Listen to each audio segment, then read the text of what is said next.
पाकिस्तान के डरे सहमे नेता आतंकी अधिकारी कम थे जो अब वहां की महिलाएं उतावली हो गई हैं। इन महिलाओं के बयानों से ऐसा लग रहा है जैसे पाकिस्तान में बेस्ट धमकियों का इस वक्त कंपटीशन चल रहा है। जबान ऐसी छुरी की तरह चल रही है जैसे अब भी खतर देंगी। आवाम से कहती हैं डरो मत, हमारे पास परमाणु बम है। अल्लाह ने पाकिस्तान की सेना को ताकत दी है, घबराने की जरूरत नहीं। ये लाइनें सुनकर आपको शायद लगे कि कोई सुपर हीरो फिल्म का कोई डायलॉग चल रहा है, लेकिन नहीं, ये बोला है पाकिस्तान की सियासत की क्वीन मरियम नवाज ने।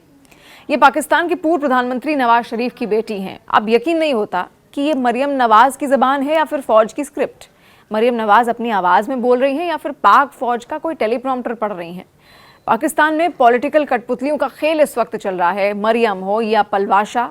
अब सवाल ये उठता है कि क्या पाकिस्तान की पब्लिक को परमाणु बम से रोटी मिलेगी, गैस आएगी या बिजली का बिल कम होगा?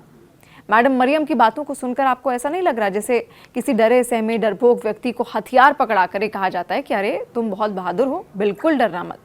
मरियम नवाज की जबान बिल्कुल ऐसे ही बोल रही है जैसे बेचारी डरी आवाम के हाथ में बहादुरी का कोई लॉलीपॉप किसी ने पकड़ा दिया हो। मरियम मैडम क्या बोल रही हैं, क्यों बोल रही हैं, कुछ अता पता नहीं। बस बोलना है, चाहे जानकारी हो या ना हो, बस बोलना है, क्योंकि पाकिस्तान की जनता तो बेवकूफ़ है ही। तो एक बेवकूफ़ को बार बार बेवकूफ़ बनाने में क्या हर्ज? वैसे भी बेवकूफ़ बनाने की ये कला इन्हें विरासत में अपने अब्बा से ही मिली है।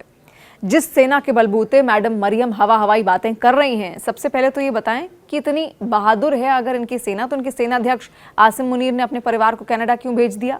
बिलावल भुट्टो का परिवार पाकिस्तान छोड़कर क्यों भाग गया? एलओसी से आतंकी लॉन्च पैड खाली क्यों करवा लिए? और तो और पहले तो इनके रक्षा मंत्री युद्ध की बात कर रहे थे, अब क्या हुआ? डर लग गया। अब क्यों अल्लाह की याद आई कि अल्लाह से दुआ करें कि युद्ध ना हो?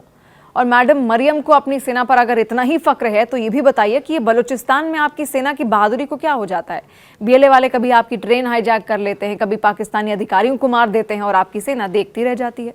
बलोच पुलिस का तो आपकी सेना सामना कर नहीं पाती। वो वीडियो तो आपने देखा ही होगा जहां पर मैडम मरियम ने, जिसमें बलोच सैनिक ये कह रहे हैं पाक सैनिकों से, तुम्हारे कर्नल जनरल को हम अपने जूते की नोक पर रखते हैं। तो ये तारीफ है मैडम मरियम की सेना की।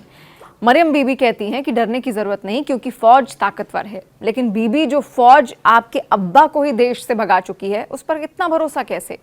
आपको याद है ना साल 2000 जब परवेज मुशर्रफ ने आपके अब्बा नवाज शरीफ को सत्ता से धक्के मारकर बेदखल किया था। फिर वो सऊदी भागे, लंदन भागे और अब आप उन्हीं फौजियों के भरोसे राजनीति कर रही हैं।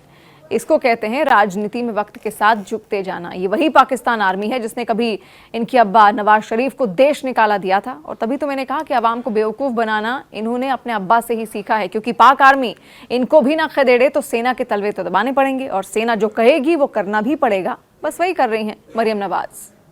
और झूठ बोलने की इस कला में मरियम मैडम अकेली नहीं है। एक और मोहतरमा ने पाकिस्तान की संसद में भारत के खिलाफ खूब सारी तुतारी बजाई थी। मैडम पलवाशा की जुबान सुनकर आपको हंसी भी आएगी। ऐसा लगेगा जैसे संसद में नहीं, अपने घर के ड्राइंग रूम में बैठकर या अपनी किटी पार्टी वाली सखियों के संग डींगे हाँक रही हों कि हम ये कर देंगे, हम वो कर देंगे, क्योंकि खुद तो घर ही बैठना है। तो मुंह से कुछ भी बोला क्या फर्क पड़ता है? मैडम पलवाशा कहती हैं कि अयोध्या में नई बाबरी मस्जिद की पहली ईंट पाकिस्तानी सेना के जवानों की ओर से रखी जाएगी और पहली अजान खुद सेना प्रमुख आसिम मुनीर लगाएंगे। ऐसा लग रहा है ना इनको सुनकर जैसे अपनी दोस्तों के साथ बैठकर ये डींगे हाँक रही हूँ। देखिए, इनकी सोच और जबान अभी तक बाबरी पर ही अटकी है। और चलो बाकी बात एक किनारे रखते हैं। पहले बात ये कि भारत की तरफ आंख टेढ़ी भी अगर हुई तो सेना तैयार है। दुनिया की 5वीं सबसे ताकतवर सेना के आगे पाकिस्तानी सेना वैसे भी बौनी ही साबित होगी। और दूसरी बात, मोहतरमा पलवाशा ये बताएं कि ये ईंट के पैसे भी पाकिस्तान के पास कहाँ से आए? देश चलाने के तो पैसे नहीं बचे और महल बनवाने की ख्वाब यहाँ पर ये सब रखते हैं। तो इनको तो ये भी नहीं पता होगा कि पाकिस्तान पर 21.15 लाख करोड़ रुपए का कर्ज है। स्टेट बैंक ऑफ पाकिस्तान कह रहा है पाकिस्तान के पास कुल फॉरेक्स रिजर्व 18 अप्रैल 2025 तक 15 अरब डॉलर के आसपास था और इससे कहीं ज्यादा तो भारत हर महीने एक्सपोर्ट इंपोर्ट पर खर्च कर देता है। तो ना गैस है, ना आवाम को खिलाने के लिए आटा, और इनको खरीदनी है ईंटें, वो भी राम मंदिर के लिए। इतना ही अगर पैसा है तो आखिर चीन से फिर भीख क्यों मांगी कि भैया पैसा दे दो, बाद में लौटा देंगे? पाकिस्तान की कंगाली इतनी चरम पर थी कि यूक्रेन को औने पौने दाम में इन्होंने हथियार बेच दिए। गिने चुने अमेरिका के दिए कुछ F-16 बचे हैं, उनको बेचारों ने छुपा कर रख दिया है। और रही बात भारत को धमकी देने की, तो जरा पलट कर देखिए। आपकी फौजी जनरल साहब के परिवार वाले कनाडा में इस वक्त हैं। खुद जनरल साहब कभी पाकिस्तान कभी विदेश घूम रहे हैं। और जो आप बोल रही हैं, क्या वो आप खुद बोल रही हैं या फिर फौज का लिखा हुआ स्क्रिप्ट पढ़ रही हैं? एक और बात, जब देश भूखा हो, जब IMF से कर्ज मांगना पड़े, जब बलूचिस्तान में ट्रेन हाईजैक हो रही है, तब ऐसे भाषण पब्लिक को हिम्मत नहीं बल्कि झूठा दिलासा देते हैं। तो मैडम पलवाशा को सीखना होगा कि जब खुद फटेहाल हों तो दूसरे के कपड़े में छेद नहीं गिनते, और इन मोहतरमाओं को मुंह खोलने से पहले अपना इतिहास पढ़ कर आना चाहिए। धर्म के आधार पर विभाजन करवाने वाले जिन्ना, जिन्हें पाकिस्तान अपना संस्थापक मानता है, अपना हीरो मानता है, अपना सेनानी मानता है, उन जिन्ना का परिवार खुद हिंदू था, और न जाने कितने ऐसे ही मुसलमान पाकिस्तान में पहले हिंदू ही थे। तो ये कहानी ये मोहतरमाएं जाकर आसिम मुनीर को सुनाएं, जो वहाँ की आवाम को इस आसिम मुनीर के नाम पर बरगला रही हैं, जिसने कहा कि हम हिंदू से अलग हैं। तो वो भी जान लें, सुन लें या समझ लें कि जड़ें तो भारत से ही हैं, थी और हमेशा रहेंगी।